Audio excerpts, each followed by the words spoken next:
there was an island called Crete. And on that island, there was a king named Minos.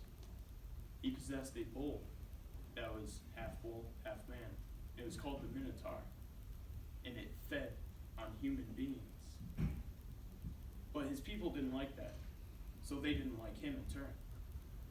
This angered King Minos.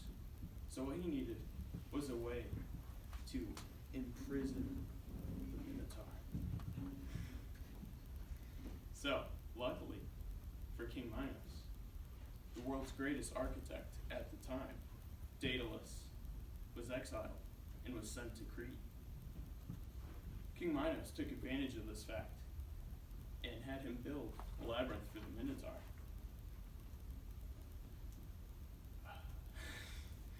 King Minos was very proud of Daedalus' work. The Minotaur was trapped in the center of the labyrinth, and he funded all of the work for it. Daedalus was proud of it too, but others were not. In Athens, Theseus, the recently king Theseus, did not like the Minotaur. It was killing humans, feeding on them. He didn't like that. So, being his Greek self, strong Greek self, he had to go kill the Minotaur, prove himself, So he sails to Crete. Takes a few weeks. But he lands there.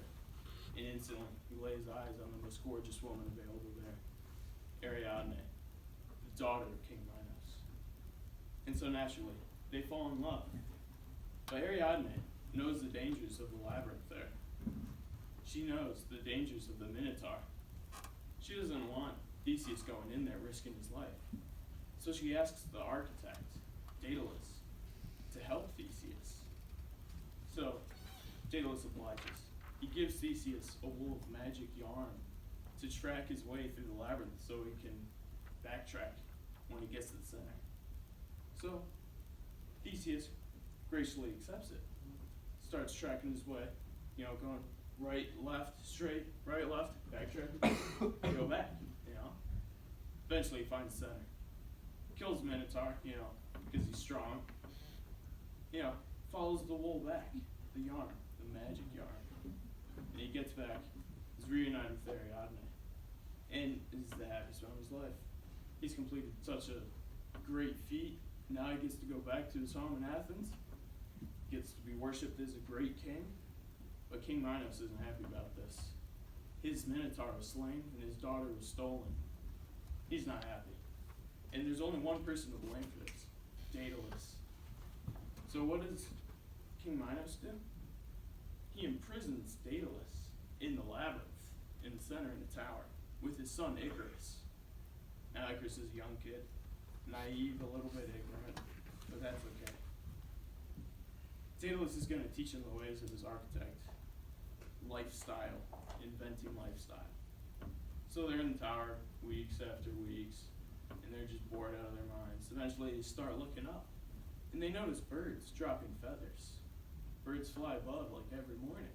And there's tons of feathers, so they could probably use that, There's tons of stuff going around for, like building. So, and there's candle wax. So why not make a set of wings, Daedalus thinks, because he's a great inventor. And that's exactly what they start out to do.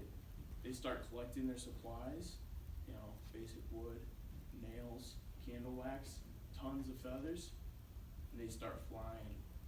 Not yet, actually. I jumped ahead, that's my bad. Okay. So they start building it, okay?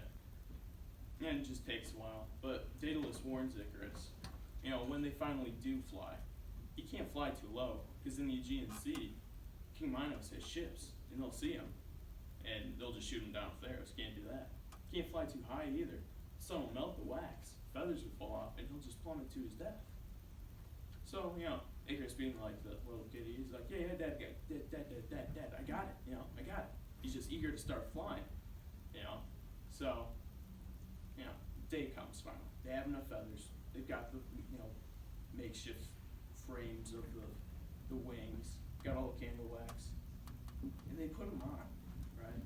And they fit perfectly. They feel so good. They flap their arms, and they can feel lift. It's crazy. So what do? Next? They jump off the tower. It's crazy. And they're finally free. They're free from King Minos. And they're just having so much fun. They're chasing each other around. You know, it's like a dogfight in ancient Greece. You know, and King Minos has no idea what's going on. He thinks they're still in the tower. So, Daedalus and Icarus, they're flying. They're just flying west. They want to get away from Crete as far as possible, as fast as possible. But Icarus, he's having a little bit too much fun.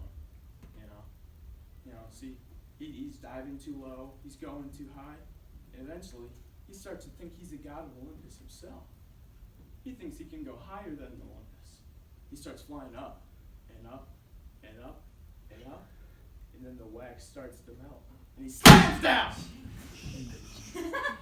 He slams down into the water. Impact kills him instantly. Daedalus, he weeps while he's flying, but he has to keep going. Icarus is lost. He can't do anything about that. So he keeps going, and eventually he lands in Sicily. Just a little bit west of Italy. And he lands there, befriends the king, but Daedalus is sad. He lost his only son to a mistake that he could have prevented. Daedalus was calling out for him, but Icarus couldn't hear him. He was too high up. And so, Daedalus, he befriends the new king. The king gives him funds to build one last project. He builds a temple to Apollo to worship the sun as a remembrance of Icarus and his tragic story.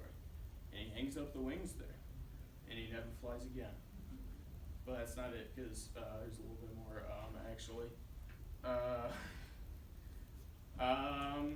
Apollo hates Daedalus, though, so he kills Daedalus, and that's the end of the story. Thank you.